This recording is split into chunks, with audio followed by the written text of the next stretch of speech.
द्राविड उत्कल बंगा विंध्य हिमाचल यमुना गंगा उच्छल जलधि तिरंगा तब शुभ नामे जागे तब शुभ आशीष मांगे गाहे तब जय गाथा जन गण मंगल दायक जय हे भारत भाग्य विधाता जय हे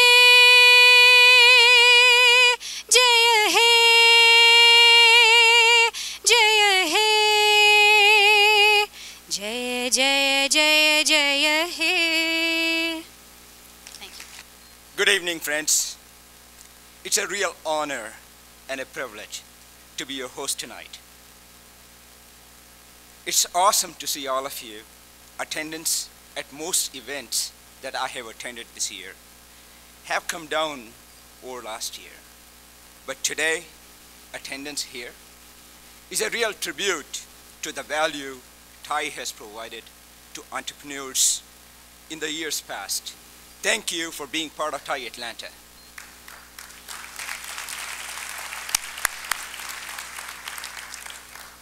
A very special thanks and warm welcome to our guests of honor, Mr. and Mrs. Bernie Marcus, for being with us this evening.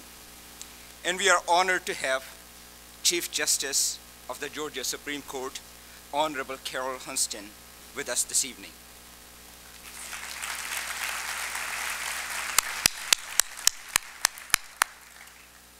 I'd like to welcome my good friends, Suren Dutia, CEO of TiE Global, his wife Jess Grewal, and to Ashok Rao, President of TiE Houston and our MC tonight, and also Vijay Vashi and his wife Sita, past President of TiE Seattle and Board of Trustees of TiE Global.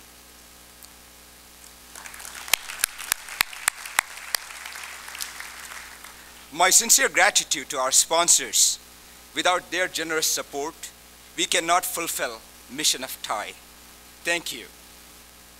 TiE's core value of entrepreneurship, networking, and mentoring are all great catalysts for growth and opportunity.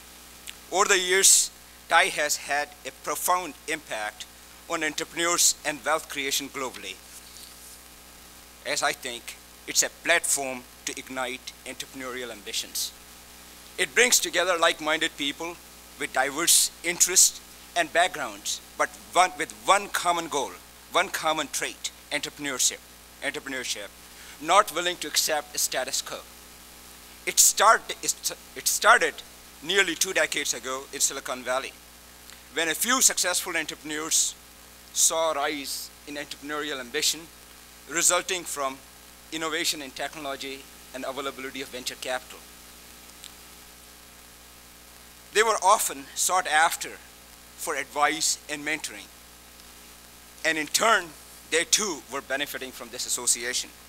So in 1992, at a lunch reception hosted by Hem and Kailash Joshi, a group of 8 people from Indus region pioneered the idea of TiE to empower entrepreneurs.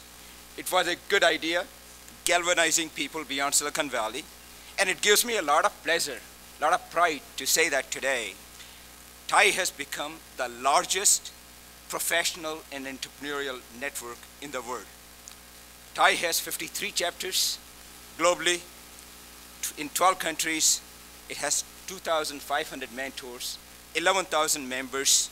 TiE members have created more than $200 billion in business opportunities worldwide. As they say, leave it to entrepreneurs and they will make it happen. What made TiE so successful?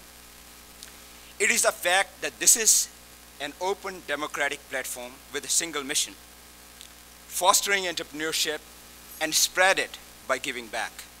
This platform has no political and no social agenda. Following these principles, Atlanta chapter was founded in 1998. Over the years, it has become a vibrant extension of TiE ecosystem. Today, TiE members lead nearly 100 companies in Atlanta. They have invented many new products and services, employ thousands of employees, They have raised hundreds of millions in venture funding and have created significant exits, all signs of remarkable success, you will agree. This evening, we are celebrating success of these entrepreneurs. From our city, we are here to bestow honors, recognize success against significant obstacles in the current economic climate when money and customers both are elusive. Finalists for tonight's awards have shown their boldness and determination to win against all these odds. They have been able to innovate, have raised millions in venture funding, and grown dramatically. Please join me for a round of applause to honor them.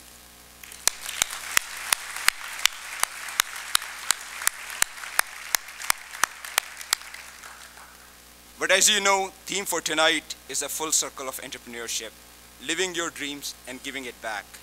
Georgia Aquarium provides a perfect backdrop for this event, and I'm sure you will agree that no one deserves Thai Atlanta's most prestigious award, the Lifetime Achievement Award, epitomizing our theme for tonight and fitting with our belief system in entrepreneurship, than Mr. Bernie Marcus, founder, co-founder of Home Depot and Marcus Foundation. We are enjoying this evening at this beautiful aquarium, his incredible gift to our city. Thank you, Bernie. And thank you all for sharing this evening with us. Who has a question? Okay, a moderator. After you ask me the question, I'm politically incorrect. You'll need a referee, I will tell you that much. Oh, well, I think I'm following in your politically incorrect footsteps here. We have 4 people who have questions prepared. The first is Sergio Kumar. Please, what is your question? Right over there. Do we have a microphone, roving microphone for her?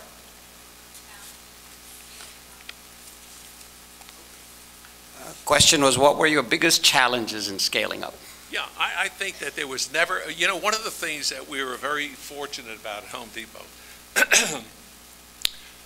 first of all, to be a successful businessman and an entrepreneur, you have to understand that you are not by yourself. You just don't do it by yourself. I don't know many people that do it by themselves. Maybe the guys, the nerds that do the internet today, they don't talk to people. They don't, you know, they're locked in a room and they play with their little. But it could be. I don't know those people.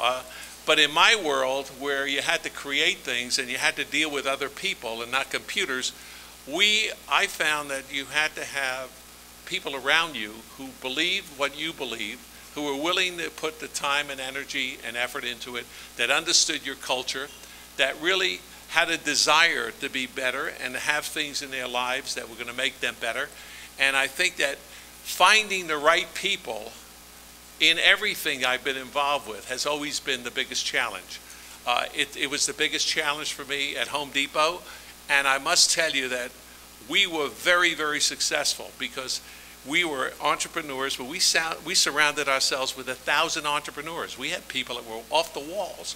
We literally hired people because they were off the walls, and at night we had to put them in their cages. Okay. They were so enthusiastic. They were so aggressive in what they did. And Home Depot was great because we allowed them to really reach the level that they wanted to go to. And I think that the success of any business is having the right people. And if you don't have the right people, you're doomed from the beginning. And if you think you can do it by yourself, then you're going to end up a very small business. You're not going to end up a very successful business. And you're not going to end up with the kind of business that we did at the Home Depot. It just doesn't happen. Okay? That's rule number 1. Okay, next question. The next question is from Mr. Deepak Raghavan. Deepak?